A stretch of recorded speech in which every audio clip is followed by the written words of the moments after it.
কুরবানি এবং আকিকা আপনাদের খেয়াল রাখতে হবে যে দুটি ভিন্ন দুটি ইবাদত। প্রথম কথা হচ্ছে ইবাদত দুটি ভিন্ন দুটি ইবাদত, কারণ কুরবানি এটা বছরের একটা নির্ধারিত সময়, জিলহজের 10 তারিখে এবং তারপরে আরও 2 দিন বা 3 দিন, এই সময়গুলোতে আপনি কুরবানি করতে পারবেন। তাহলে এটা হজের মৌসুমে জিলহজ মাসে করতে হয় কুরবানি। কিন্তু আকিকা কিন্তু এরকম না, আকিকাটা যে কোনো মাসে হতে পারে।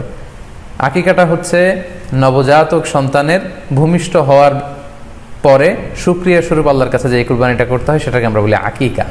হাদিসে এসেছে আকিকা। তো সেটা হচ্ছে সন্তান কখন ভূমিষ্ঠ হলো সেটার উপর নির্ভর করে। কারো সন্তান রমাদানে হতে পারে, কারো সন্তান জিলহজ মাসেও হতে পারে, শাওয়ালে হতে পারে, রজাবে হতে পারে। আকিকার ক্ষেত্রে আল্লাহ রাসূল সাল্লাল্লাহু আলাইহি ওয়াসাল্লাম বলেছে আনিল গুলামি শাতান ওয়া আনিল জারিয়াতি শাত, অর্থাৎ ছেলে হলে 2টি ছাগল দিয়ে আকিকা করো এবং যদি মেয়ে হয় তাহলে 1টি ছাগল দিয়ে আকিকা করো। তো সেক্ষেত্রে কুরবানিতে কিন্তু এরকম বিধান নেই। কুরবানিতে কিন্তু 1টি ছাগল দিয়ে আপনি কুরবানি করলে কুরবানি হয়ে যাচ্ছে, সেখানে 2টি ছাগল দেওয়া লাগবে এমন কোনো কথা নেই।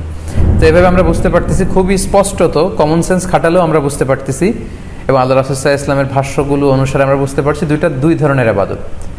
যদিও এই 2 ইবাদতে কিছুটা মিল আছে, কিন্তু দুইটা 2 সময়ের ইবাদত, দুইটা আলাদা, দুটি উপলক্ষ, দুইটার আলাদা নির্ধারিত সময় রয়েছে। যেমন আকিকার ক্ষেত্রে সুন্নাহ হচ্ছে বাচ্চা যেদিন জন্মগ্রহণ করবে তার 7ম দিন শেষে 7 দিন পরে আপনি আকিকা করবেন। আল্লাহ রাসূল সাল্লাল্লাহু আলাইহি ওয়াসাল্লাম বলেছেন কুল্লু গুলামিন মুরতাহানুন বিআকিকাতিহি তুযবাহু আনহু ইয়াওমা সাবিহি, প্রত্যেক সন্তানের আকিকা দিতে হয় তার 7ম দিনে। ওয়া ইউহলাকু ওয়া ইউসাম্মা, এবং 7ম দিনে মাথার চুল ফেলে দিতে হয়, তার সুন্দর একটি নাম রাখতে হয়। তাহলে আকিকার বিধান হচ্ছে সম্মানিত শুধু সন্তান জন্মগ্রহণ করার 7 দিন পরে। আমরা বুঝতে পারলাম আল্লাহ রাসূল সাল্লাল্লাহু আলাইহি ওয়াসাল্লামের ভাষ্য অনুযায়ী, কথা অনুযায়ী, কওল অনুযায়ী। এবার যদি আমরা আল্লাহ রাসূল সাল্লাল্লাহু আলাইহি ওয়াসাল্লামের আমল দেখি, ওনার ব্যক্তিগত আমল কী ছিল, সেক্ষেত্রে সহিহ ইবনে হিব্বানের একটি হাদিস উল্লেখ করব, যেটিকে ইবনে হাজার আল আসকালানি উনি ওনার ফাথুল বারিতে সহিহ হিসেবে উল্লেখ করেছেন।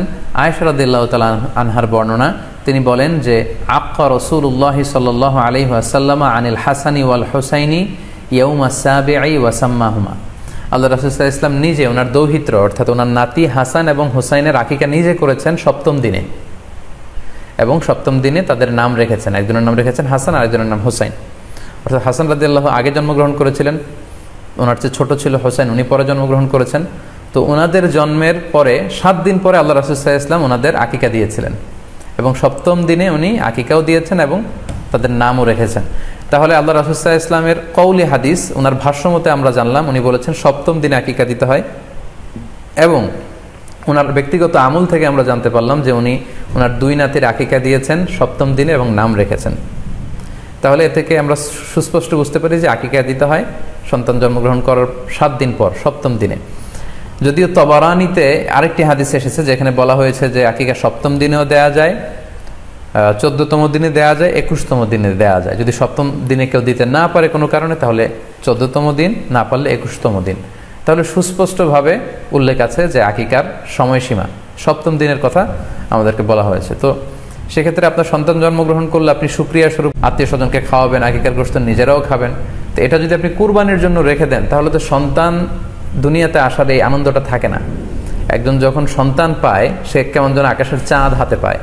তো তখন তার 7 দিনের মধ্যে যে আনন্দটা থাকে, ওই দিন তার নাম রাখা হবে, আত্মীয় স্বজনরা আসবে, বাচ্চাকে দেখবে, দোয়া করবে, তখন আকিকা করে গোশত নিজে খাবেন, আত্মীয়দের খাওয়াবেন, পাড়া প্রতিবেশীদেরকে দিবেন। এটা হচ্ছে সন্তান ভূমিষ্ঠ হওয়ার উপলক্ষকে কেন্দ্র করে এই আকিকা। সো এটাকে কুরবানির সাথে মিক্স আপ করার কোনোই প্রয়োজন নেই, এবং এক্ষেত্রে সুস্পষ্ট গাইডলাইন হচ্ছে যে 7ম দিনে আকিকাটা দিতে হয়। সো আমরা যেন 7ম দিনে আকিকাটা দেই। তবে হ্যাঁ, এখন প্রশ্ন হচ্ছে 7ম দিনে কেউ দিতে পারেননি, 14তম দিনেও দিতে পারেননি, 21তম দিনেও দিতে পারেননি, হাতে টাকা ছিল না, সামহাও কোনো কারণে মিস করেছেন, তখন আপনি যখন সুযোগ হয় তখন করে দেন। ওই প্রেক্ষাপটে আপনি যদি কুরবানির সময়ও আকিকা দিয়ে দিতে চান, এটা আদায় হয়ে যাবে ইনশাল্লাহ। আশা করা যায় আদায় হয়ে যাবে এবং এটা জায়েজ আছে। তবে এটা সুন্নাহ নয়, সুন্নাহ হচ্ছে 7ম দিনে আকিকা দেওয়া।